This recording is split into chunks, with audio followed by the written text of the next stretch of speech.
Saudara yang dikasihi dalam nama Yesus Kristus, saya memohon kepada saudara untuk melihat dan mendengar video bahagian A, B, dan C.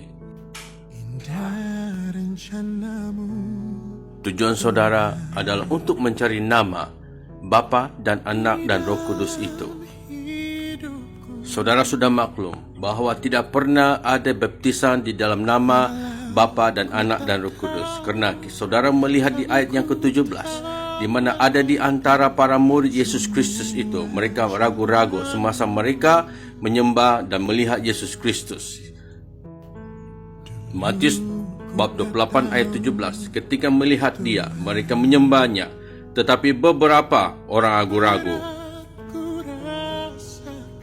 Baptisan dalam nama Bapa dan Anak dan Roh Kudus tidak pernah berlaku, tidak pernah dilaksanakan pada abad yang pertama semasa Yesus masih ada di dalam bumi ini.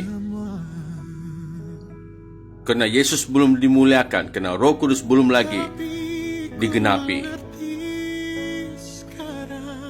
Untuk pengetahuan saudara, Yesus telah mati, dikuburkan dan dibangkitkan pada hari ketiga, dan selama 40 hari Yesus ada di muka bumi di kota Yerusalem untuk memberitakan Injil. Dan ini adalah satu perintah yang Yesus berikan kepada 11 muridnya, bahwa Yesus masih lagi di dalam tubuh keadaan manusia.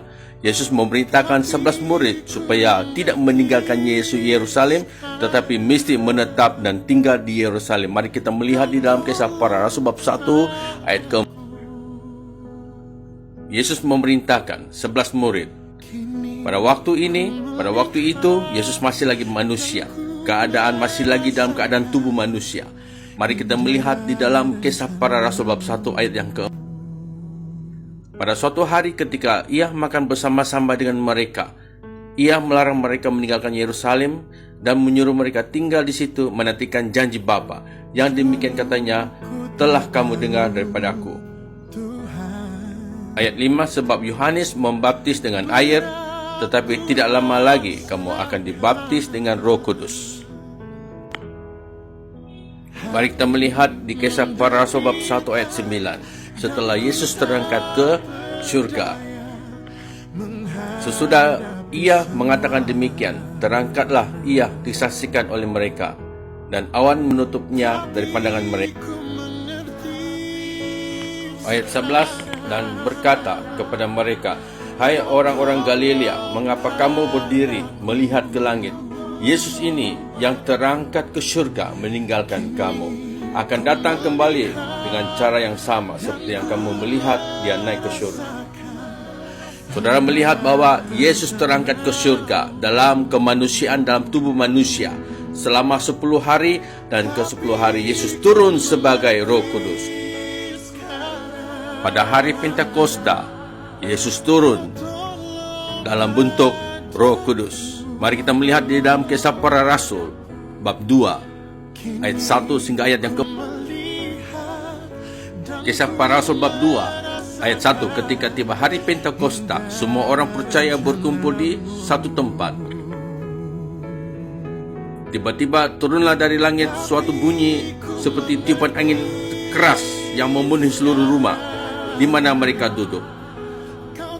Ayat 2, Yesus turun dalam keadaan suatu bunyi yang keras dan tiupan angin yang keras.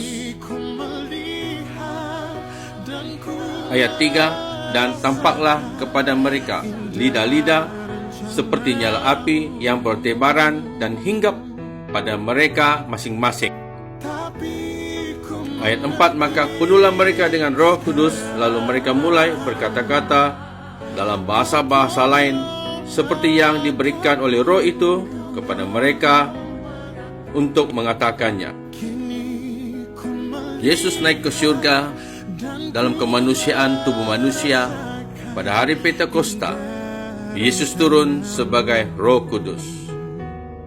Sehinggalah mereka dipenuhi Roh Kudus, mereka mulai berkata-kata dalam bahasa-bahasa yang lain.